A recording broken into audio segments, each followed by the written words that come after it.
Hello, everyone. My name is Evan Evans, film composer. And to my left here, we have Dallas Crane, film composer. Hey, how you doing? And in the middle, Steven Stratvert. Hey, everybody. Good to be here. And at the end, Kyle Uhas. Hey guys, how are you doing? And so, let's talk about scoring. All right. So, Dallas, Yeah. we had talked earlier about what it takes for somebody to get started in jazz. Right. Yeah, I think jazz is a very important musical language that film composers need to have under their belt. There's obviously a lot of harmonic and rhythmic kind of dexterity that you learn from it, but also just style-wise, there's a lot of influence of jazz in the history of film scoring. Right, you had jazz arrangers move to Hollywood and arrange and help compose on all these different films, and so that jazz sound is permeated everything about what we consider to be the Hollywood sound. So it's super important, but it can be really intimidating because jazz is a very dense kind of music with a lot of chords and a lot of rhythm, and everything's kind of made up on the spot, which is intimidating, especially to composers who maybe take their time to figure out the notes. There's a lot of harmonic form. Yeah.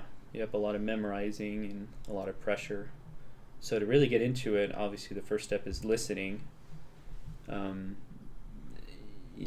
They're kind of the entry-level jazz albums that everyone should know. There's Kind of Blue. There's Giant Steps by John Coltrane. There's for me personally, it was Live at the House of Tribes by Wynton Marsalis. That's kind of the intimate jazz club sound. And then you have the Big Band records of Count Basie and Duke Ellington. And how would you say those apply to scoring? Those albums? Yeah, so the idea is that I think of all jazz, the idea is this concept of the thickened line, where you have this one musical idea and you can harmonize it in a way that isn't necessarily contrapuntal, but it's take a jazz saxophone section, you can voice it for 5 saxophones, and they essentially play the same thing but in different levels of harmony, and they kind of move as one voice in one unit. So to have that power and then put it back in the classical realm where there's more the contrapuntal kind of vocal technique, it's kind of a cohesive and fully functioning concept for film scoring. And then the other thing is like jazz substitutions. And of course modal jazz for Kind of Blue is how can you play and sit on one idea for a long time and make it interesting. And also the different kind of superimpositions. You have this D minor vamp basically, and then on top of that you can do a bunch of different upper structure chords to make it more interesting, and that makes film music sound huge, right? And get past that 1-3-5 triadic sense, because that's just so small for the narrative. And then chordal substitutions is, for any given melody note, you can have, 12 or more different chords underneath. And so that opens up a bunch of expressive possibilities, right? Instead of just having this solid musical sound, you can have a tense sound, you could have a dissonant, a wandering, a wondrous, confused, right? All these emotional colors that come, if you study jazz, it becomes more and more natural. And you can just sub it in, you play it, and it doesn't feel maybe sad enough or confused enough, and you know that you have some options to kind of just swap it out and keep going. Now, you mean in the using the knowledge of jazz in the classical sense, or you mean bringing jazz literally to scoring? Yeah, well, both. So just the concept of harmonic substitution can be a generalized thing, right? You could take a Mozart piece and put some more interesting chords underneath and kind of modernize it, but also inserting actual jazz ideas, and take that a step further, just the sense of groove, right? Latin music has the clave and the bomba and the tumbao and all that kind of rhythmic complexity that is kind of contrapuntal, and you can lay it over your tracks, or you could, I guess, do it really literally, like Michel Legrand or Alexander Desplat's Secret Life of Pets, and actually, play jazz. Jazz. Henry Mancini. Yeah, Henry Mancini. Schifrin. It's really hard to fake jazz convincingly. So if you want to be hired for that kind of sound, you should know it, like really, really know it, and not just the surface level. Sing, sing, sing kind of drumming. Mm-hmm. You've got to get deeper than that. Mm-hmm. I think Brian Tyler did a great job recently on Crazy Rich Asians. Oh, absolutely. Bringing his own fluency of jazz and big band writing to the movies, which hadn't been done for a while, maybe since The Incredibles line of scoring. Yeah, and a few other modern guys, Terrence Blanchard, who actually is a film composer and jazz trumpet player.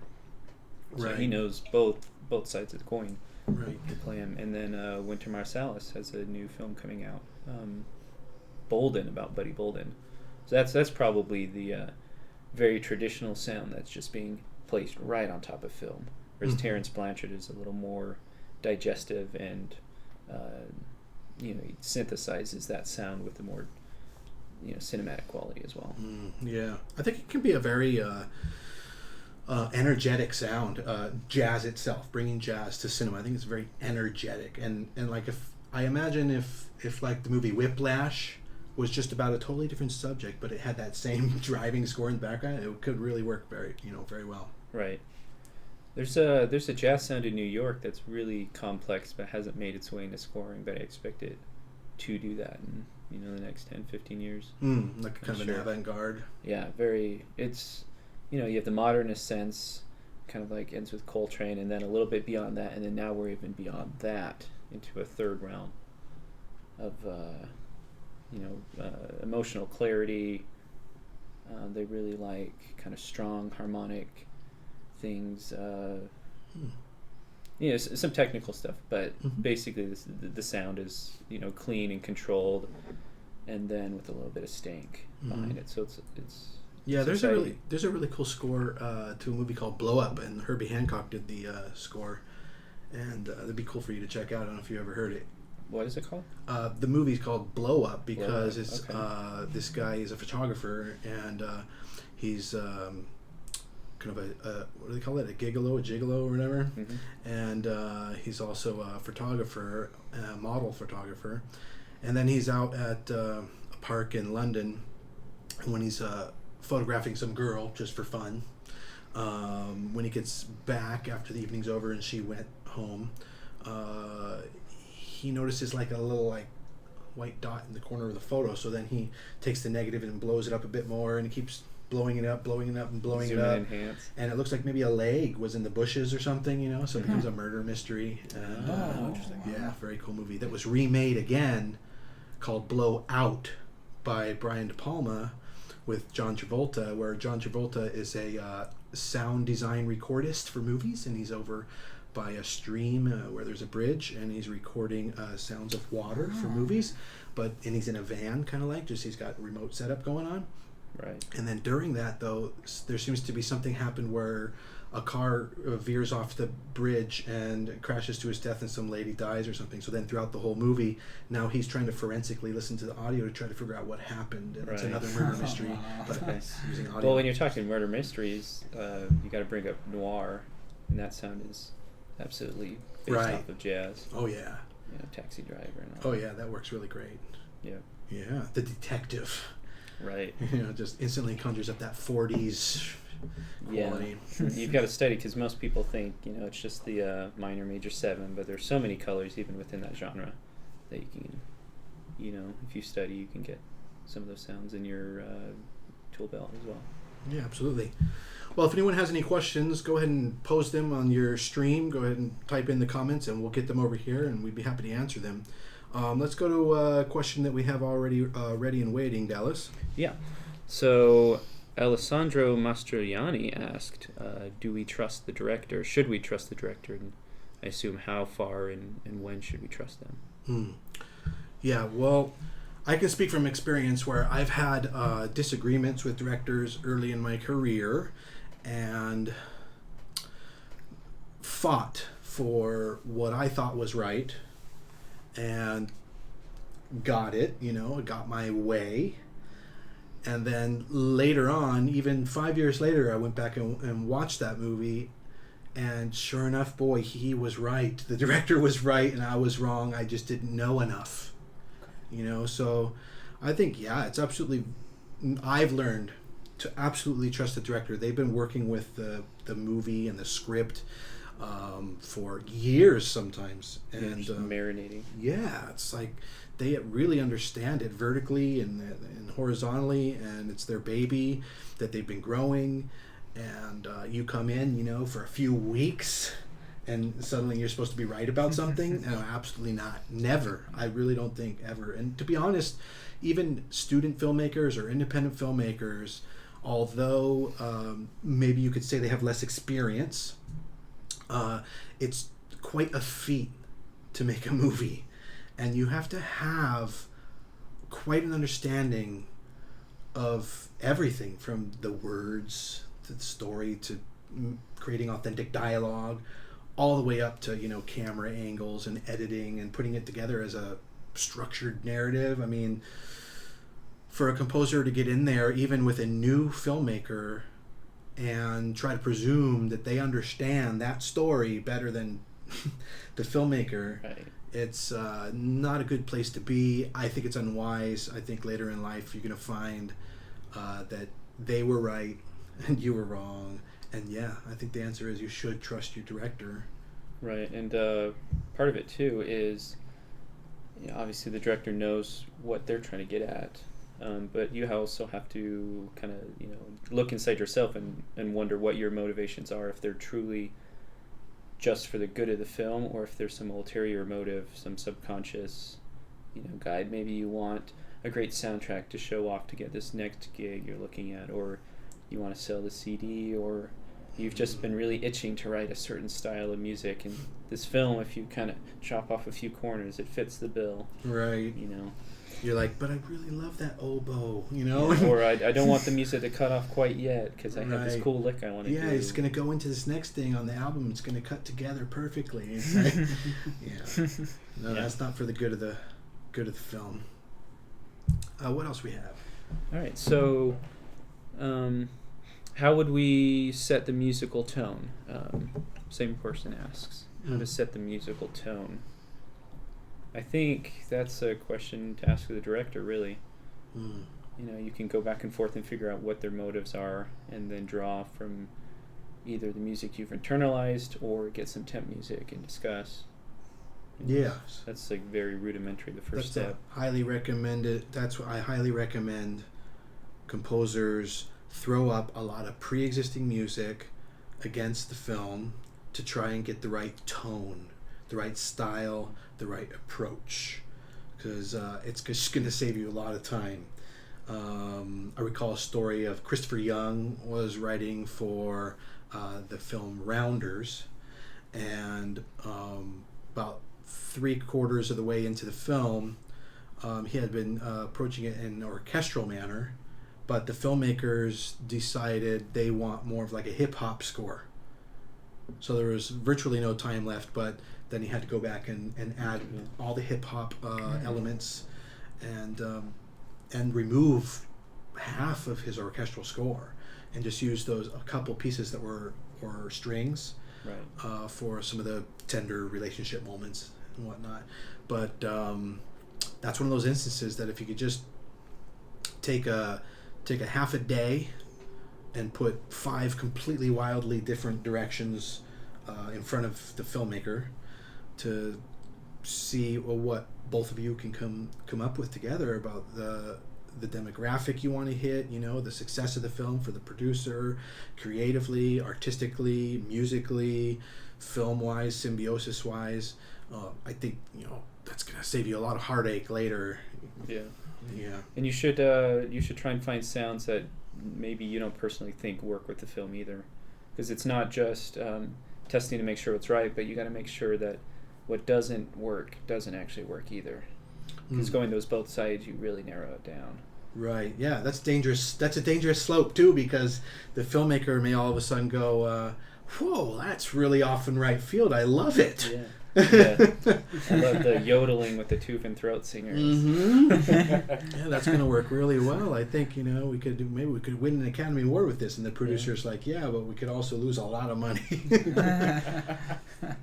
That's what the producers are for, I think. to cover that when we don't need a trouble. Okay.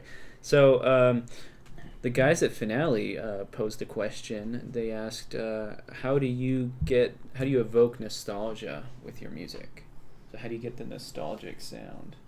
What brings nostalgia? Yeah. Well, wasn't there recently something on YouTube, kind of an expose on like Christmas music, how it uses this magic chord progression, right? Oh yeah, the D minor 7 flat 5. Right, there you go. So I think that, when it comes to nostalgia, there's a little bit of that too, like the major 7, minor major 7, Yeah. And all these sort of melancholy kind of chord stackings and harmonies. Right. And then, of course, there's the obvious. I mean, you could use, glockenspiel to give it like a baby or a nursery rhyme effect. Harps, swirling around. I think in American cinema we kind of have those vestiges of the Romantic era as well. Like the 13 flat 9 chords have that big quality. The Frank Lemon calls them the Hollywood cadence, where the dominant is placed on a weak beat and prepared by maybe like a 4 minor or a 2 half diminished chord. So you get this tonal sound, but the 5 is now weak and jilted and kind of off kilter, and so then when you play it, it's that sweet saccharine sound that we think the Christmas music, the big sweeping Hollywood melodies. Mm-hmm. Everything about that sound is just old Romantic era kind of chords. Right. You could recall an era. Yeah, and in fact, a lot of film in general is to evoke nostalgia. Really, it's let's say you watch movies and they bring back something maybe from your childhood or something that you grew up with, and then they always try and bring it back. And when you watch the movie, you kind of sit there and dream and imagine, to be back there again. Exactly. You put yourself into that, and it helps you put yourself into that character's footsteps in a lot of ways, because you're being reminded of something that was like 10, 20 years ago from when you were a child. Right. So I think it really does help almost encapsulate that feeling of, well, now I'm even much more invested into this film now, because they had that very small cue that took me right back to being a kid again. And it's subconscious. I think it's something that's also very forward as well. It just depends on how the person actually perceives it. So. Right. Well, I think if it's going to be successfully done in that manner, you got to choose music of those eras that resonate with that audience, that everyone really truly remembered. So right. You're going after some kind of popular effect. Yes. I think that's the aspect that you have to really hone in on. Is all right. Sweepingly, what is consensus wise, how can I pull that nostalgia nugget out? That's sort of an adopted nostalgia too. I think with like Guardians of the Galaxy, maybe not a lot of fans actually listen to that music, but man, when they hear it, they kind of adopt the nostalgia of the people who were really into it. Exactly. And they learn to like it, or they're taught to like it because it's presented as something to be nostalgic about. Exactly. I feel like that was one of those soundtracks where it was like there were songs that people may have heard from something ridiculous, like maybe an old car commercial or something like that, and it was kind of like, I kind of remember that, or people who they maybe not have heard the original released, back into when it was, came out 70s or something like that. And I thought that was one of the most genius moves to do for that film, because it really did draw in a universal demographic. It was kind of like what Evan just mentioned. You're trying to figure out a way to invoke these feelings of nostalgia, but at the same time you want to do it for such a wide audience so everyone comes in, kind of funnels into it. Kind of an inside joke, but everybody's in on the joke. Exactly. Oh. Yes. That's a great way to put it. Exactly. I think like La La Land, nobody wants to watch those old, stodgy romantic movies. But gee, when they watch La La Land, they feel like they get their fill of that stuff. Yes. Mm-hmm. Yes, exactly. That's what it is. Yeah. there's a bit of tongue in cheek in it. Yeah. It's like, well, you can be nostalgic, but why don't you watch this instead of all that stuff? Which that stuff's hard. Which probably goes towards why some people I've heard, some people don't like that. They don't like nostalgia. Like, it's kind of like distasteful to them. They don't like that feeling, Yeah. And I'm like, how can you not? But it just goes to show that it's probably because it's a little bit inauthentic. Right. Okay. Yeah, it's manipulative, and they're actually, I think they've done Right. studies on this. There are two kinds of film viewers. There are those who love to be manipulated and those who reject it. And so for those who love it, when they feel something resounding and compelling, they kind of go full force and they say, yeah, I want to be happy, and I can feel you're trying to make me happy, so I'm going to be happy and enjoy the groove, Right, exactly. And there are the other people that say, hey, stop trying to tell me what to think. I want the music to disappear. I want to fade into the experience. Yes. And for my experience to come authentically out of, the objective watching the movie, rather than some kind of subjective manipulation. So you'll always get people, from both camps, and they'll never agree on anything. So nostalgia kind of favors the people who like to be manipulated. Right. Exactly. Because that's the human condition. It's like that's right. It's our differences that propel us. Yes. Right. If there were no differences, then we'd just be yeast cells. Making bread. So I have a question. Great. As far as let's say you're a beginning film composer and you're just getting into it, and you don't really know where to start in terms of what should you in terms of, well, a lot of that we could cover a lot of ground here, but maybe perhaps if you're as far as how do you compose in terms of you have a computer. Okay. What sorts of things would you need for let's say you're starting, what do you need in terms of a keyboard or okay, or, how to set yourself up. How to set yourself up, yeah. And then what to learn. A guide, a little guide, that you can, what to learn sorts of things, yeah. The basics to setting up and sort of getting rolling. Yeah, getting rolling, yep. I think we could all talk about this one. This is a very good one. So, we plop down on a desert island, what do we need next? Right. Yeah, so we need some kind of computer. Right. Right, I think that's... Yeah, I think hardware-wise, yeah. Yeah. You need yourself, you've got to, you won't make it if you're going to do it with the old system of click tracks and timings and calculating the timings and then doing it on paper and pencil. I mean, you'll be able to work, but so you're going to need it, and everyone's already in a computer, so everyone's already using Ableton probably, or Fruity Loop Studio, or Reaper, yes, or Logic. Those are the main points of entry, I think. And then all you got to do, the next step is to make sure that you can sync to picture. Right. Okay. So just find a movie file somewhere online that you can download and check that. Make sure you can do that. Your software might need some new extensions or some new scripts, or you might need to upgrade it to the Pro version or whatnot. But you're definitely going to need to sync to picture. Then once you've got that in, then you need to realize, that you're structuring music around picture. So therefore, that requires a start point. It's not just the beginning of the movie, it's bar one. Bar one of your music, when it begins, might be in the movie somewhere at a certain point. And then you need to figure out, how long it's going to last. So that gets you to your end point. And that's probably going to be a point in the picture. So that's going to be a time reference point, not a bar number. So then to find out what bar number that will be, the next thing you need to figure out is what the tempo will be for the cue. And the meter. I mean, it's probably going to be 4/4 in the beginning for you. But, you might eventually have meter changes, or you'd be using odd meters, Frank Zappa, film scoring. Right. But tempo and meter are going to be the next things you want to think about.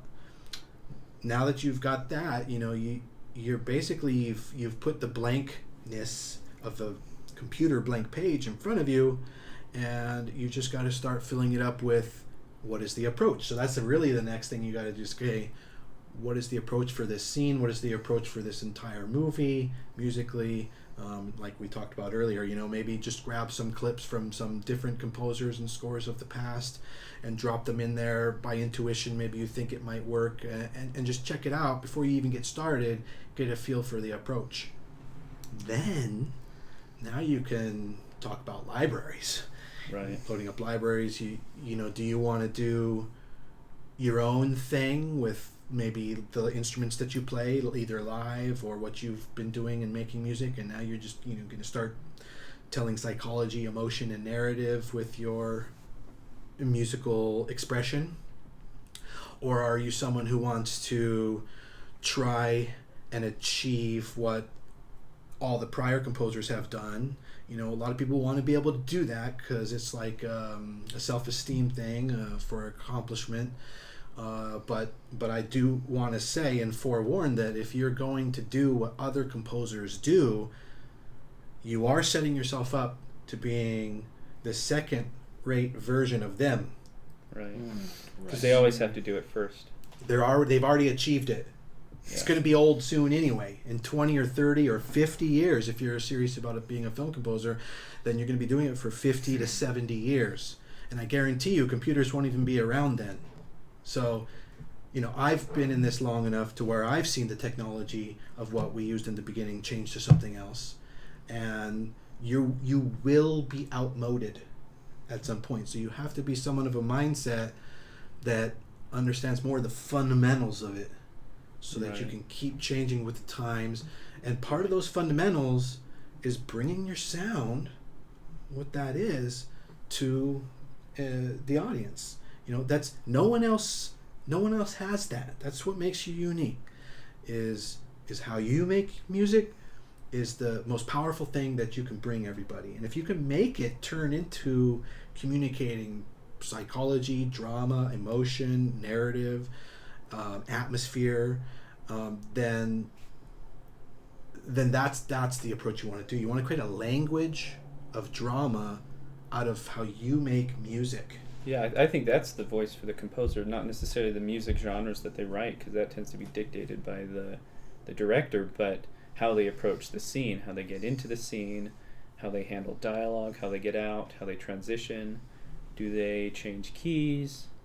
The media approach, the actual application of the music. If a composer, never wrote a note of music and only, took other music that already existed and rearranged it, like, what would they be doing that would set them apart, right? That music, right? If they weren't composing, right? Because we could compose in jazz or film or whatever, but if they take the composing element completely out of the equation, and you ask, the greats to arrange the music and put it in different ways, you get very identifiable styles. Mm-hmm. I think that's a great idea to experiment with taking pre-existing music and putting it up to an empty film.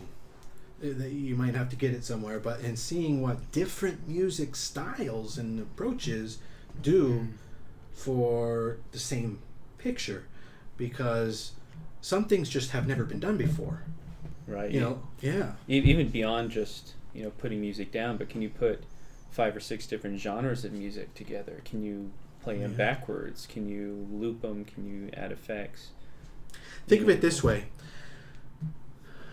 If a movie at a certain point is best served by having a particular song in that moment, then if your limitations as a composer stop at what you're going to write for that scene, then you're not good enough to be able to handle that particular moment. Can you identify the song that needs to be there? Right, Is it whether or not if it's your own or a film composer is more like, a filmmaker playing with audio and the emotion of it, and sometimes the referencing of it can be have a narrative to it. The referencing. So you can actually bring baggage from the past and it tells something. So you can sometimes do a lot more with music than what you can create with as a music creator. Right. It's almost an invisible art, the art of manipulating music, and sometimes that means bringing music out of the ether into existence, but sometimes it doesn't. Yeah.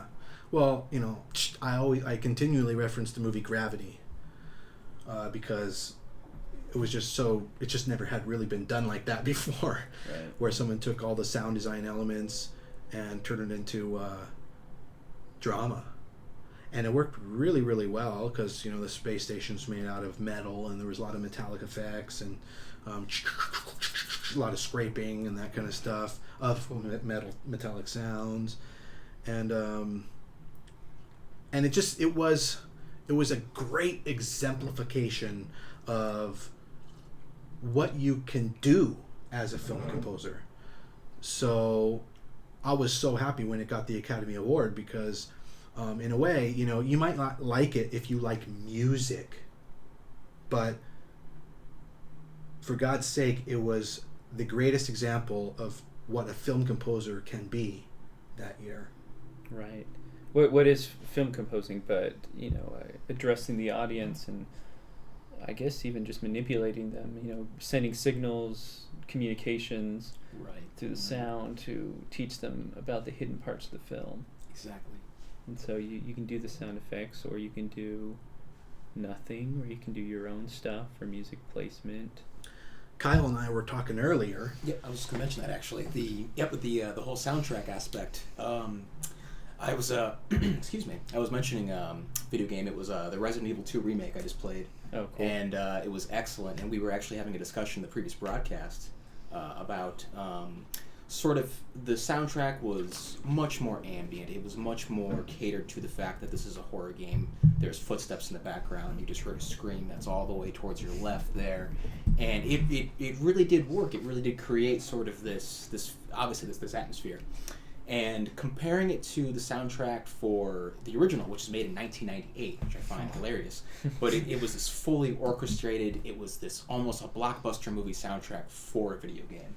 And it was very evolutionary for the time. It was very unique. And I think going back to that, they also implemented aspects where they took, say, like a certain theme and they would kind of put in there a little bit, very quietly, but you could kind of hear like, oh, I remember that. That was the save room theme. I remember that. Right. But but at the same time, it was its own unique thing now. And I think creating that balance was very important. I was mentioning too. Obviously, I'm biased. I do enjoy the original soundtrack. And there was actually a feature in this where you could swap it out. You could go back to the original. And you dropped it. I thought that was genius. And it's funny though, because going back and kind of comparing the two, I see the strengths and now weaknesses of both. Wow. And even discussing it with you guys previously, even with Evan, it was you actually helped put in perspective for me in that regard, where it's like, we could have just redid this and did all the exact same songs, maybe a couple of little variations here and there, but in the regard of this, they are creating a new experience for a whole new generation in a way. And I think sometimes we get caught up in that, what we were talking before about nostalgia. Right. We're always constantly searching for that, especially for something like this, where it's a remake. We're like, right. I want to be right back to where I was 9 years old again in front of that TV. And in a regard, it's like we did that, but in the same respect, we want to make new nostalgia. We want to make people feel like this is a whole new experience in the same regard. Right. And I think there's a certain power to that, and there's a certain perspective that it really does give you when it comes to any kind of soundtrack, really. I really do. I think it kind of opened up my mind. And even Steve mentioned earlier where you're evolving your sound palette. I think with the previous broadcast we were mentioning. And I think as a composer and even as an actual listener or audience member, I think you don't have to do that, but in a way it will open up more doors for you. Because now you're on that same level of like, well, I used to be so used to this, but now I love this. I love this whole new way that they did this. There's sort of a bias too when you're remaking something. Is you want to make it shinier. You want to have, just the game design. You want to have more faces and vertices. You want cleaner textures. Exactly. Everything's got to be a live orchestra now. Yes. Exactly. But objectively, that's not necessarily better or remaking it. You can think. The N64 had this like trashy sound palette, but man, it sounds good. Right. Because, harmonically they work together. They didn't have a lot of high end. And then when you translate that writing to something that's live, it might not necessarily work. Exactly. Right. It's not just this linear progression of higher quality, but actual, sound that exists on itself. So. Right. You know, even I don't know. That's just interesting. You know, considering that sounds that may have existed because the technology was restrictive may still be modern and effective. Exactly. You're essentially working with what you have, and in that regard, you can really create magic when you put yourself in a box like that. I feel like you're kind of like, we can't achieve these types of parameters, but what we do have, we can create something that is unique, new, just as nostalgic, obviously, something that is just as varied, but we have to work within these certain confines. Right. Well, even when you get out of the box, you don't have to. There's no reason that you can't just jump back in or put it to use with something else. Yes. Right. It just doesn't have to disappear and go by the wayside. Exactly. You can always use those concepts, and you can still bring certain new ideas in.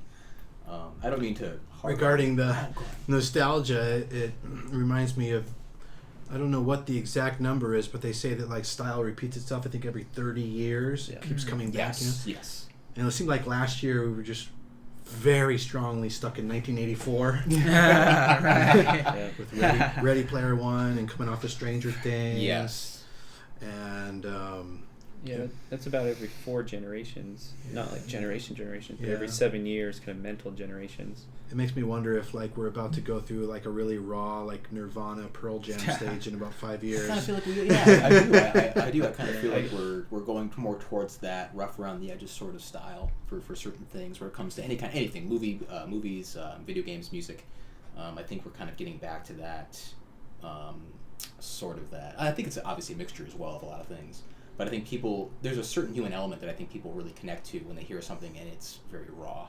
Right. And I think it's a primal thing. I think it's a subconscious thing, and I think it's also this feeling of like you can be a perfectionist, obviously, but still enjoy certain things in their most kind of raw, purest form. It could be reactionary to some of the highly polished music where people watch it and they say, "Well, this isn't something I actually experience." Exactly. And maybe they say, not necessarily, but they could say, "Oh, well, I want to hear some more of the sounds that I hear around me," or they go to the middle school band and they hear some of that awkwardness that makes it, just a little bit charming, and then they go to the movies and maybe they want a little bit more of that, just to be reactionary because they've been listening to these polished scores for so long. Right. I can see that. I'm also of the opinion that the 20s are going to be like Roaring 20s 2.0 again. People want that sound. So that's what I'm thinking it's going to happen. Yeah, well, I mean, we still do create kind of gold miner scores, and so those eras are still interesting to us. Well, what's interesting, I don't know if you played the game Fallout. Have you guys heard of that one? Mm-hmm. So what's interesting is the soundtrack to Fallout is they have like all these songs from the 30s and 20s, and they had Cole Porter on there. But a lot of these younger kids, they're really into these songs now from like the 30s and 40s, and like it's neat how a game like that took the soundtrack and brought it to the masses, so they can experience that now. I thought that it's in, and I guess with the Resident Evil you were talking about, I guess there's a theme there. There's people are bringing back from things like that. Yeah. Exactly. There's kind of like this fundamental urge to not miss out on things, and I guess maybe that 30-year gap is people feel like this information from 30 years ago is falling away, and they don't want that to disappear, and so they support it when it shows up because they don't want to miss out. They wonder, well, what would have happened if I was born 30 years earlier? And then they dig and they go down that rabbit hole, and suddenly now everybody's back in on it, and it's cool. Exactly. I'll have to study. I'll have to do some research on the nostalgia effect, or the why styles come back after 30 years, and it must have to do with now the kids are becoming parents, and so now they're thinking of like themselves when they were the age that their own kids are now showing to be at, and they're reflecting on that because they're going to pass it down, and they're like, well, why don't you like Nintendo, 8-bit Nintendo, the little thing came out. The little NES Classic. It's funny you mention that too, because there was such a resurgence of like 8-bit style music that came out probably within maybe the last 15 years or so, and it's things when we were talking about the N64, it was like these styles of music that were so confined to a certain restrictions, And now people are actually going out of their way to just develop music just like that because they grew up with it, they love it, and it really is beautiful in its own regard. It's expressive, it's unique. It and it invokes a certain emotion. Right. And I think that was easily, like I said, what you mentioned with the N64. I think that was genius because it's you can see something as a limitation, or you can see it as a completely new avenue. I feel like. Right. And now that we have the power, we can go back and revisit that genre, Yes. but with more tools. Right? Exactly. You think like Octopath Traveler. Yes. And exactly. you get like, I guess just visually you have this 8-bit style, but then they add depth of field and Yes. It becomes an interpretation. Yeah, you Exactly. with newer tools. Yes. Right. Which is it's kind of like a subgenre, this Yeah. nostalgia genre. Yeah, I feel like there's a path where the first thing comes out and it's necessity, and then people enjoy it, and then it kind of sits there and moves on, and then the people who enjoy it, now grow up and the technologies evolve so that anybody can now replicate that original sound, and so these people come back, they have the desire for it, they have the exposure, and now they have the tools, and so when all that kind of comes together, then the new style comes again, the resurgence. That makes me think of what's the one composed by Bruce Broughton and the other two? The Orville. It makes me think of the Joel Orville. McNeely, It's kind of Bruce like bringing back Star Wars sound in a tongue-in-cheek way because is it kind of nostalgic? Oh yeah, well they play it very straight. Mm-hmm. It's not the kind of mocking meta tone that we get in a lot of comedies. It's very straight, and they mean it. It sounds like Seth MacFarlane is really into that sound, and he just wants it to, be good on its own. Mm. But it's definitely a resurgent sound. Yeah. He's the guy who sings in big bands and stuff, and he can get the money to demand. Yeah. Like 40, 60 piece orchestras every episode. Well, I mean, it's a concept of an approach too, because he could have gone some other way, but he decided, okay, we're gonna make. This is gonna bring this certain bubbled quality to this giant design that I have, right? So that was Right.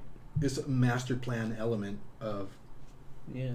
him. Well, I'm sure even, Gordon Ramsay eats McDonald's every now and then. He doesn't always have to make this most fancy cutting edge thing. He can go back and, it's just its own experience too to go for these kind of other foods. Absolutely. Same with music. Well, I don't think all right, but I don't think that it would be as popular as it was, and so well received as it was, if it was dated approach. So Right. it was a fresh approach. Okay. To bring the old thing in with the new and bring it tongue in cheek. Yeah. Well, I wonder what makes things dated then. Is it just they don't understand it, or is it a failure of presentation? Maybe it's a values thing, or If it's that everyone's doing it at a certain time, so we see it as this is really new and fresh, even though this is something that's harkening back to a certain era. But then a year or two later, it's everyone's doing this now. I've noticed with a lot of movie trailers after Deadpool came out, the original had kind of that very fun, goofy kind of soundtrack, to almost a serious. It's like metronomic and everything exactly. like that. And The I noticed gunshots in tempo. Yeah, Uh-huh. I noticed with the recent, I think it was the new Hellboy trailer, they did the exact same thing, and it was I like this, but I feel like in certain regards they're relying on they're almost relying on this concept now, and it was new and fresh, and now it's kind of this doesn't represent this character, to either his lore of the comic books or whatever it was, because it really doesn't, I mean he's Hellboy wasn't really a Deadpool-esque character. He's a dark, His own thing. His own thing. Yeah, he very small quips, but he's not Ryan Reynolds. But I feel like possibly it's that everyone jumps on the bandwagon. Yeah, that was a new thing where the characters themselves were making fun of the genre. Exactly. And I think it probably started with the filmmakers kind of making fun of the genre and doing kind of outlandish and funny moments. Yes.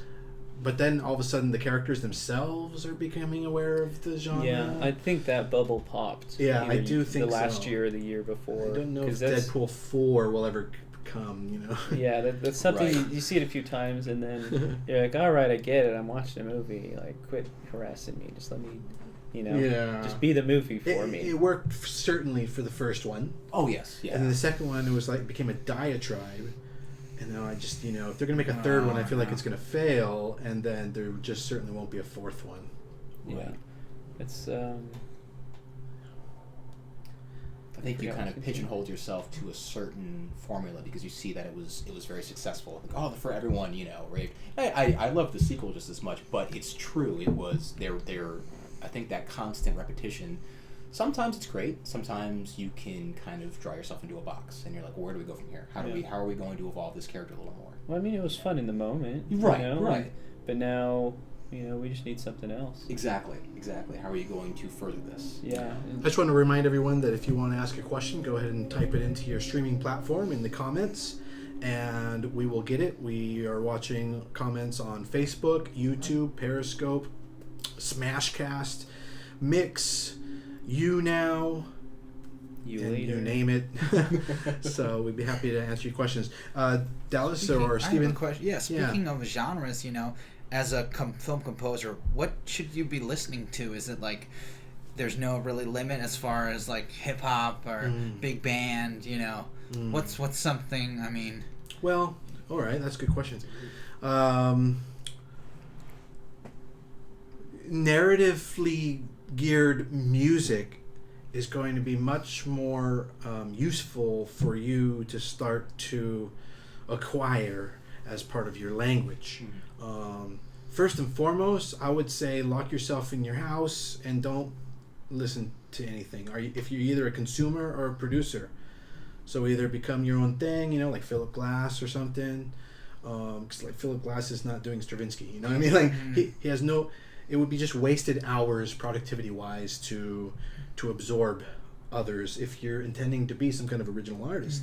So come up with it yourself. Speak to people.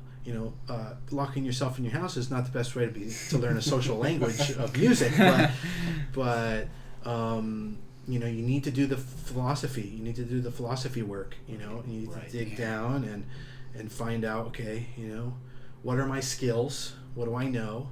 I want to go from here, because I'm done learning. I want to go from here, and now I want to go out into the world and take everything I know and develop it into a language which communicates love, sorrow, hate, adventure, triumph, you name it. All the different, things that you need in order to be a successful narrative composer. And it can give you a lot of to learn, to set yourself up with a language like that. It's going to give yourself a lot of openings, because if it's truly communicating those emotions or those psychology or those points, then people are going to resonate with it. Therefore you're going to be somebody who can do things in a way that no one's done before. And that's going to catch the ear of about 15% of the population, who are very much interested in what's new. Those are people that are they buy Teslas, so these are the what's new people. And through that propulsion, you could start to catch the ears and eyes of some of the main influencers, perhaps that are on the fringe, like a Spike Lee or something, and you're doing something different, and Spike Lee needs something different, and he really likes what he heard because he's one of these guys that's always trying to do something new, and then all of a sudden, your thing that wasn't in the mainstream, bam, it's in the mainstream, and now it's like, whoa, and then it wins the Academy Award, and it was Gravity, And then you're in. Yeah. So there's all those openings, and people really don't realize it. There's so many openings for you to just spend the time and develop your sound. My dad went to the Army for 3 years, and he felt that stunted him musically, and when he got out of the Army, he spent 6 months in the basement, just woodshedding, just trying to get back. He felt he lost or hadn't progressed his ideas for his personal artistry. He didn't have the opportunity to do that, so he just went into an intense woodshed mode, and I guess got there. He wanted to apply modal concepts of harmony to improvisation and jazz, right, kind of those inner voice resonance with the fingers. And then somewhere that gravitated to also a trio, but yeah, he definitely was always interested in doing something that hadn't been done before. He felt, in fact, that he wouldn't put an album out unless he had something new to say. He always would say that, I don't want to put it out. I don't really feel like I have something new to say. When are you going to put out a new album, Right. Well, I just don't feel like I have something new to say yet, I already said it in my last album. Right. So in some sense, you're saying, put down the books. Let's like develop your own kind of thing. Now get away from all that and now see how you can, you can express yourself because there's something in there that probably hasn't been heard before, and just take the time to explore that. Exactly. Yeah, I think in some sense the question is asking the wrong thing. It's not necessarily what should I listen to be good film composer, because when you listen, that's to be a good musician and a good composer, but you should be watching movies. Exactly. Right? You should be watching the movies and listening to how the dialogue and the music interacts with the picture, because that's ultimately what you're going to be set down with. Is you're going to sit down to a video with no music and probably poor graphics, and you're going to have to pull it out of you, the whole score. So you need to know, what am I looking at? What are the shots? What are all these tools that the filmmaker uses? And then you can react to it. I think always when you're preparing yourself, you're naming things on your palette, you're getting familiar with everything you interact with, and then when you've become familiar enough, you can start imposing your will on those elements. Right. So it's not listen to music to be a parrot. It's listen to music to be aware of the tools that you have, and then watch movies to be aware of your canvas. Right. Now, this person, Derek Cliff Crane, asks, are there any original hip-hop scores? Or do most use existing songs as far as film scores? That's a good question. Very good question. So, it hasn't been really done a lot, but I think of like Boys in the Hood was one that mixed. I don't know who did the music. I think it might have been Terrence Blanchard who did Boys in the Hood, but it was an urban score. Hip hop score is going to work in an urban setting for sure. Right. Yeah, we know that. What I think doesn't work is just hiring a singer and having them do some hip hop for you, like you would, a vocalist on like Gladiator, for example. To get a female vocalist singing over there, it's not quite the same effect when you get a hip hop track. You kind of this generic thing that you come up with yourself and then find somebody, and it's got to be an artist. Yeah, but what happens with? Like that reminded me of 300. Right. And Tyler Bates did kind of a contemporary score with hip beats and in a setting of that you would never have thought of that. Right. Oh, it was a huge hit, Right. The sequel they thought was going to work. It didn't work.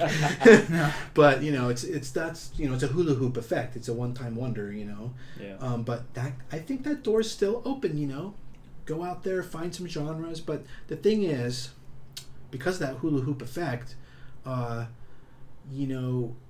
Kanye West would only have one shot at it. You know what I'm saying? Mm-hmm. So you have to figure out a way to make it an evolving direction. Right. You kind of, maybe there's some kind of diametric thing, like opposition going on, where hip hop has a lot of, strong rhythms and grooves and kind of a rawness. And then in cinema, you need a nuance. So if you try and fit the hip hop into the narrative, you tend to strip away the identifiability of the artist, and then you get this kind of generic sounding score. I think it can be done, but I wonder if that's the kind of issue that people have come up with when they go against that, is it just doesn't sound like it anymore when you apply the rigors of film scoring to it. Well, it makes sense, probably what was the one just recently, like 3 years ago, about the rappers?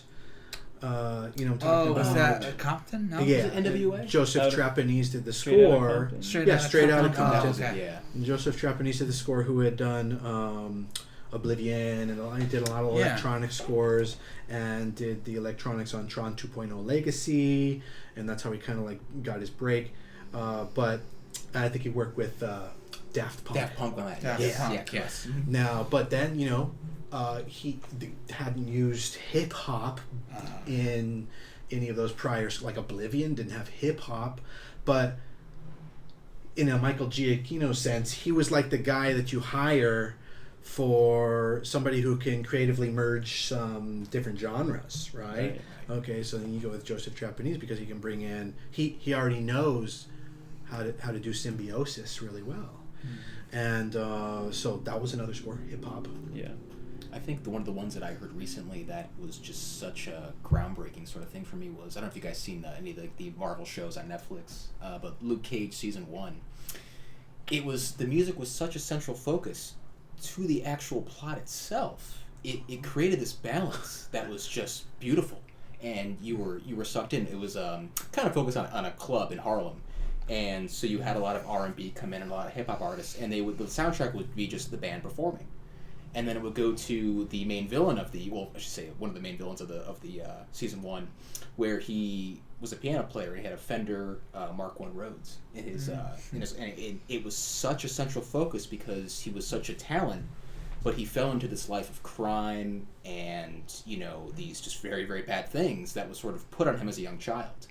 But he, in the same regard, he was always, pushed like, oh, you're such a talent, like you need to go in for this, and no, he's going to be in the family, he's going to be a crime lord for us. And I think it created this connection with people, myself at least, where you feel like, well, I'm a musician, but I feel like people are always pulling you left, any direction. You should go do this, you should go do that, And it created this sort of inner conflict. You could see it on him when he would play in certain scenes, like they would end like an episode and it would just be him playing in the dark.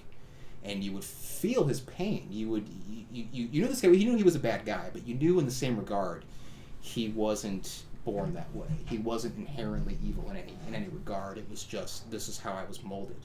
And so did the score have? You said he had like a Rhodes. Yeah. So did the score have like a distressed Rhodes sound in it? Yes, it was. I mean, it was. I wouldn't say distressed. I would say it was very almost pure. In a way. Uh-oh. So I think that regard, it was crystalline. Yes, exactly. It was showing. It was still showing that part of him that was in innocence, that was a child. It was representing him, almost like I wish I didn't go down this path. Kind of the idealization. Yes, exactly. And the way they wrote that into the show, I thought was just incredible. I mean, it really. All those shows have their own kind of soundtrack, and I think they do a beautiful job with them. But that one, for some reason, for me, it just always stuck out. It was very hip hop, but it was very R&B in a lot of regards. It was very smooth, and it was a superhero show, so you had fight scenes and action. But the way they would blend these elements into these characters, it really did give you a sense of like I said before, they're almost characters of the situation. They're not people who like I'm not just a good guy. I'm not just a bad guy. I'm doing this because I'm in the situation. And I'm this person because of my upbringing. I'm this person because of my influences. Right. And it was beautiful. It was very well done. Now, actually, we do have a question by Michael Brian Stein about hip hop sample libraries. Oh, okay. What would you guys get a little technical out of the? Right. So, what are some good libraries for creating hip hop? Yes. Basically a battery for any kind of drums. Yeah. Yeah, it's just lots of options, lots of control, and I think the drum loop is the basis for that style. So that's what you gotta have. Yes. Before anything else. And chopping it up, and I think that the little device called Machine, MASCHINE, it can suck in samples, and you can kind of like chop it up and do all kinds of cool hip hop alterations and make new beats and loops out of loops. Yeah. It's almost kind of a fun idea to compose your own like orchestral samples, like the Stravinsky's Rite of Spring Hits is that classic 80s hip hop orchestra stuff. So you make your own orchestra beats and then load them in and destroy them. Yeah, Rite of Spring is kind of Michael Jackson, huh? Yeah, that's cool. Steven, and a lot of like hip hop artists, I would say, you can hear like a lot of jazz albums. They would sample a lot of like little loops from jazz albums. Nina Simone, a lot of people like her, so a lot of jazz like Nas uses some of her samples, and there was I think Us Three did Cantaloupe from Herbie Hancock. So I think some people should use some of my dad's licks. There's sort of a concern with borrowing now that we have things like Shazam, and music editors will go through and very studiously study anything that might have any kind of sample music because they don't, they want to clear it for production. Right. So you got to be careful with transforming it enough Yes. that it's your own and at least invisible yes. to Shazam, but yes. ideally completely transformed. Yeah. I mean, we are, at least in this country, are allowed a certain degree of transformative art. But, that does start to It's get defended in the issues. court, and you don't ever want to get to the court. Yeah. You This stop is- it a lot this is- before then. It's a This- fine line. It's kinda This damn is one of fine. those things that always comes up, with hip hop artists, the sampling loops and the copyrights and so it's but I think there's a lot of clever guys using Ableton and FL Studio and all this loop software and DJ type stuff that there's a lot of room to be kind of an original like guy like a DJ Jacob Collier or something Right. Well, it's you got to imagine the philosophy of hip hop and apply that to new sounds instead of just copying the sounds of old yeah. and just being a parrot, right? Well, somehow, I think the original art of hip hop, I think it was just looping records, and like breakdancing. It was like 1980. That's such an original idea. Is take something pre-written and run it through. Right. Right. Obviously, Yes. Stravinsky couldn't have an orchestra Oh, I know. interrupt another orchestra. For sure. So, For sure. very new. I think strategy. was it Messiaen or somebody that started to get into sound concrete? Was recordings playing back on speakers during the performance? Ives was really into that. And then somebody also had put recordings of birds. I think bird song into their symphony. Right. So that was being experimented with, I think, in the 20s and 30s. Oh wow! Yeah. Interesting. Okay, Yeah. almost like the original sampling. Then. Yeah. You're adding those. Oh, that's Yeah, completely. mind-blowing. Another mind-blowing thing is Bernard Herrmann, on The Day the Earth Stood Still, was doing overdubbing of tape overdubbing, reel-to-reel overdubbing, before who's the guy that now he can't even hear? Who's the guitarist? Oh, Malcolm Young for Wait. Peter. Peter Frampton? No, before that. Who's Pete Townsend? No. It's true. No, Wasn't he the guy that originally figured out overdubbing? I know he did. Yeah, he was one of the first to really introduce almost like synths into rock, like actual 70s. What year? I want to say it was 70s. Late 50s, early 60s. Okay, no, it wouldn't have been. So it might have been another guy. It might have been a different guy. Yeah. But in any event, Herman was doing this with The Day the Earth Stood Still, and he was so damn clever.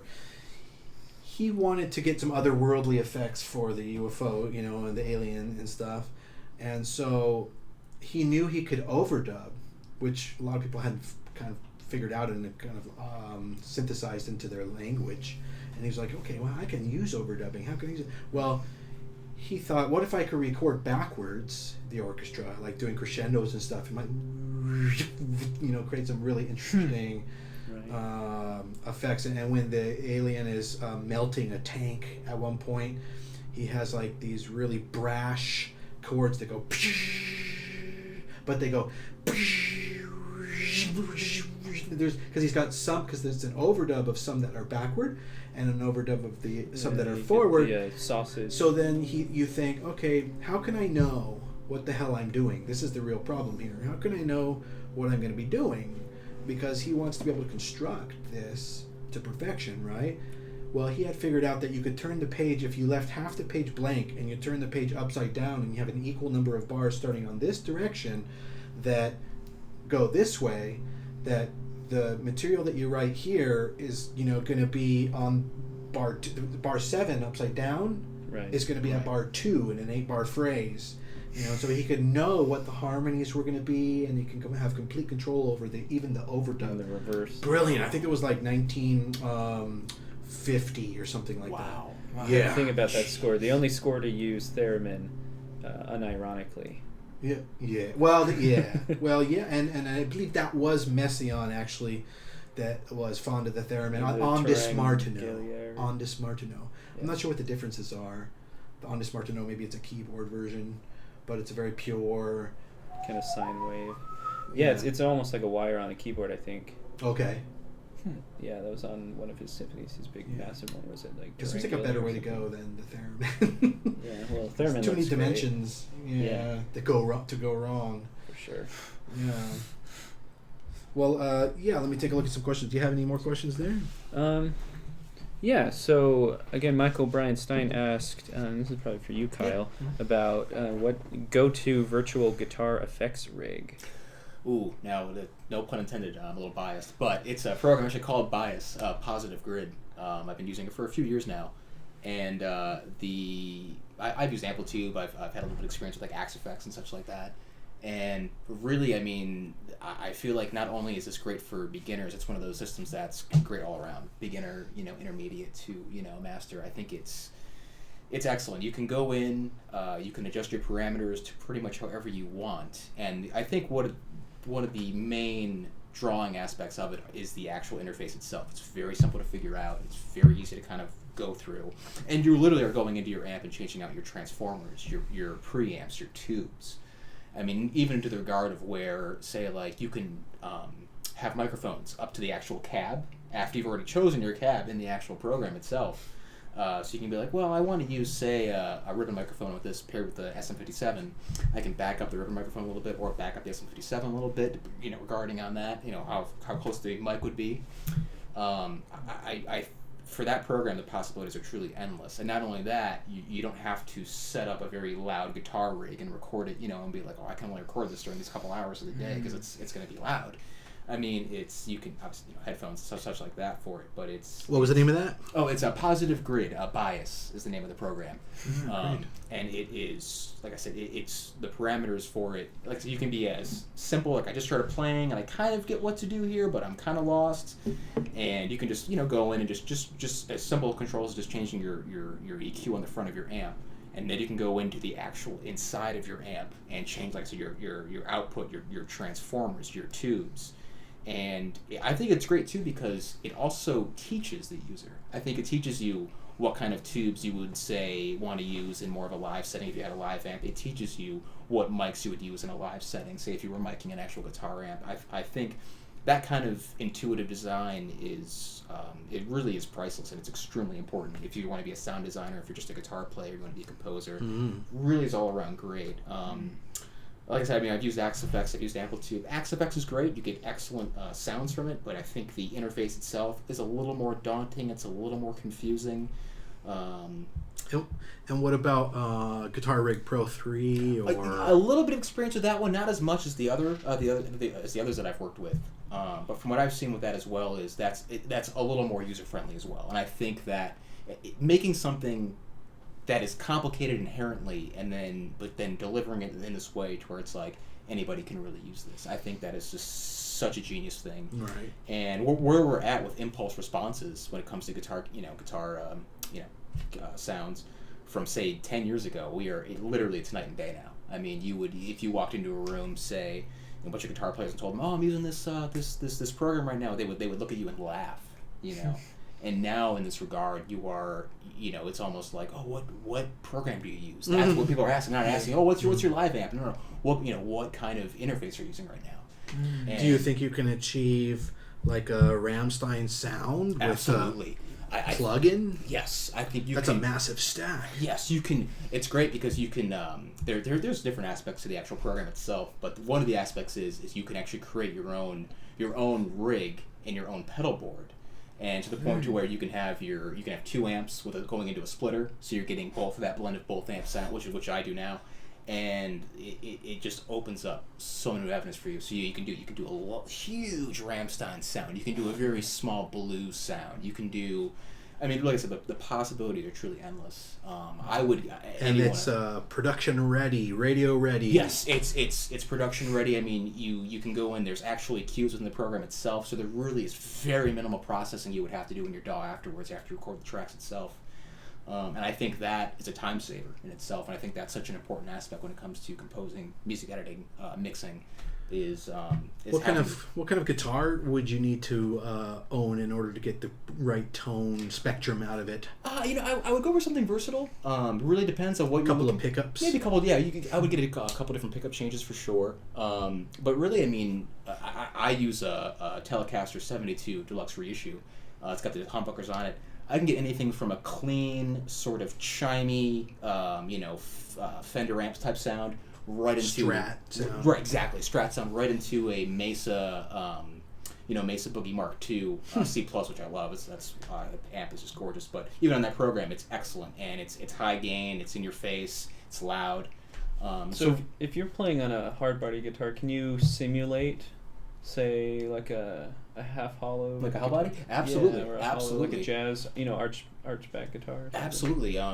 Depending on what amp you choose, depending on what settings you do, I think you really can. I mean, it doesn't really depend. It doesn't really matter on the guitar anymore, and I think that you can get like a Chapman stick and make it sound like a it's you can jazz Fender. Exactly. You can, or even a guitar simulation plugin, maybe, so that even people like us can create incredible guitar tracks. Yes. Now let me ask the question that probably 5% of the people want to ask about this. So therefore, do you need a real cab then? No, you anymore in this day and age. Really, I mean, it depends on how you blend. I've done in the past recordings where I've actually done a blend of a live amp with the program itself, just to sort of achieve the harmonics you may not have gotten with the program itself. I mean, like I said, it's very minimal, but in the regards that I've used it in, I've had excellent results doing that. Blending. It's like almost you would use a real cabinet, maybe to get something that sounded bad. Yes, deliberately. Exactly. Yeah, exactly. Yeah. You turn up the dust feature. Yes. Right. Get that crackle you want. So exactly, you want that. Just that very live amp sound. That very almost controlled chaos sort of regard. You're not the pops and clicks. But it's like a Category 5 hurricane in the water 5 inches. Exactly. Yeah. Exactly. Now, what do you think have been some good scores that used electric guitar in creative ways? Oh, that's a great question. Well, I know the classic is Star Wars Episode 2 during the Zam Wessel chase in Coruscant that opens the film. Mm-hmm. You have this electric guitar that's obviously very strange and foreign, just kind of playing very reverby in the back of this like kind of Firebird Suite orchestra. EBow note? Yeah, EBow, and then just some like weird blues. It's obviously like alien music, so it's kind of just sounds like wrong notes but played in a bluesy style. I think that's really interesting. Yeah, well, definitely Mad Max. That one uses a lot of guitars. The new one. Yeah, the new one. Yeah, Fury Road. Yeah, Fury Road. Such that's masculine a great example. and intense. Yes, very greasy, gassy kind of score. Exactly. Oh yeah. I just remember the brass and the percussion in that being incredible. Oh, but that's true. Oh, sure. When the guys and the guy's like on front of the on the front of the thing, chained on like the some diegetic inclusion of the blowing like volcanic smoke fire. Yeah, that was awesome, dude. I want that guitar. That whole stack he had in his car there. Did you guys ever see a Sling Blade? Years ago. It's been a long time for me. Yeah, that's that the Edge, I believe. Oh yeah. He did. And Daniel Lenoir. I didn't know. I didn't no idea. Collaborated on that, put together score. It was a score version of how you might be like a Southern blues guitar, electric guitar. But at times, see, the thing is, with score sometimes you don't want to be noticeable. Right. So you have to bring in the humble, Right. And as a guitarist, and so that sometimes requires maybe making an ostinato, a little repeated pattern going on, And I think it was a really good example of using electric guitar. Yes. One of the ones that jumps out, it wasn't electric, it was acoustic, but it was the soundtrack for Into the Wild, which I believe was done by Eddie Vedder, lead singer for Pearl Jam.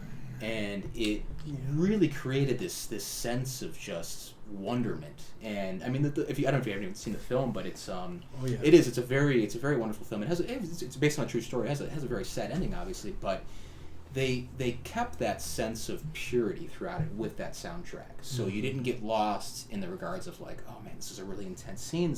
I mean, obviously you always felt that, but in the same sense, it was always upbeat in a way, and I think it added to the more sad, more intense scenes. Well, you got to think people knew what was going to happen. Yes. And so you didn't need to say it. Exactly. And if you said it, it would have been melodramatic. It's like, why are you would have reminding doubled me? up. Yeah. Right. Exactly. So, Probably you got to didn't need to give be credit said. to Sean Penn because he was the one that directed it. Oh yes. For realizing every time I bring original score to this, it's dragging it down and making it, a little bit melodramatic when it really shouldn't be. And so then he realized, okay, well, maybe we should do something like, Neil Young did the score to what was the black and white film. It's very artsy, poetic. It's okay. Like with Indians and this, like in 1810, 12 or yeah. But yeah, the idea of having a score be entirely of Eddie Vedder and guitar. I believe that was about it. There might have been a ukulele in there. Yeah. Yes. And and I believe the other composer his name escapes me now. I think it's Michael Brooker. Does that sound Brookside? Michael something like that. And Eddie Vedder did a phenomenal score on that. It set the tone for it. I mean, it was like what Dallas mentioned. It was you already know the story, you know what's going to happen, so we don't need those constant reminders. We want to be in this. We want to feel what he's feeling right now. We want to feel these feelings of this is a whole new way of life that I'm going and I'm approaching, and I think that just opened up a highway for that film, and it really that aspect drew me in. I mean, it was brilliant performances, wonderfully directed, but again, I think it's one of those regards where you see how important music is to the actual story itself, to the actual narrative. I think that was one of the greatest examples I've seen in a while when it comes to films, for sure. And see, now I think that's a really good example of what we were talking about earlier, where you can just be who you are. Yes. And come and communicate and express what you need to narratively in the way that you do it. Yes. And it works great. And it runs the danger, like I said, of it being kind of a one-hit wonder. I mean, I don't know if you could, have 50 soundtracks like that. Exactly. In a row. Right. Exactly. But, maybe bring some range. Yes. And just focus it for that one and bring a little bit of the other thing for this one, a little bit of the other thing. I mean, Philip Glass is probably a really great example, He did like Kundun, and that was kind of like a monk-like score, but in his minimalistic, style with the repeated little, phrases and everything. He has his language. Or whatever. Yeah, and he's done many scores, and they're all different, but he's using different instruments. So Eddie Vedder with symphony strings. Boy, that would be fantastic. Right. Or right. Or symphony strings and banjo, or just there's a lot of combinations out there that you could still be a guitarist, an artist of guitar, and working in cinema, and just trying little combinations and stuff, and to keep it going. With one sound, I think in this industry you can last about 20 to 30 years with one sound. So you got to think a little bit wider, to get that out to the 50 plus years point. I mean, I've seen a lot of composers, just dwindle off. Huge composers, that I won't name, that sort of fell out of trend. Right. And when you say one sound, it's not the way a musician would understand it. It's not just, minor 11 chord is my sound. It's how people hear the sound and what they associate with you. Right. But, right. Always be aware of the audience. And that goes back to like certain same music from before with new visual can be a whole new way that something can come back. Right. Like, I'm not sure, I haven't seen it yet, but the trailer for that Jordan Peele movie Us was I can't remember. I think it used like either a lick that they wrote for it, or it was that really heavy pizzicato. Yeah, but it starts off as a hip hop beat. It's like this beat in the car, dee dee dee, or something like that. And then when things get twisted, it starts to turn into an actual thing with scraped cello and pizzicato, and that's gonna be probably an original score. And that also reminds me of like The Arrival, Johan Johansson. Yes. Oh yes. Bringing. I mean, it's you can find it on the internet. You can find the corners of the internet where you can find these like really long, cold soundscape composers and artists. And that's all it takes is just an application where it's going to really be outstanding. Right. You know? But the nice thing is, can you be a person who can come up with that combination? Yeah, not just the one who applies it, but the source. Yes. There's a lot of power in that. You see that with Hans Zimmer, you know. He's always reinventing something interesting, combination-wise. Yes. You know? Yeah. Well, he used the guitar on, I think, Wonder Woman or something like that. Oh, yeah, Some but that was cool, Harry like- Gregson Williams. Oh, that right? was Harry Or Gregson So Rupert- it was electric cello Rupert. with Tina Guo. Oh, that was cello. Okay. Was yeah. it cello? Electric cello? Electric Yeah. cello. There you go. It sure sounded like a guitar. If you know how she It sounded plays, like- it's even more intense than an electric guitar. Yeah. She's just going at it. Yeah. Fantastic. Love Tina. Well, on that note, I think that we'll call it on this one, and we'll see everybody on the next Let's Talk About Scoring. I hope you enjoyed it today.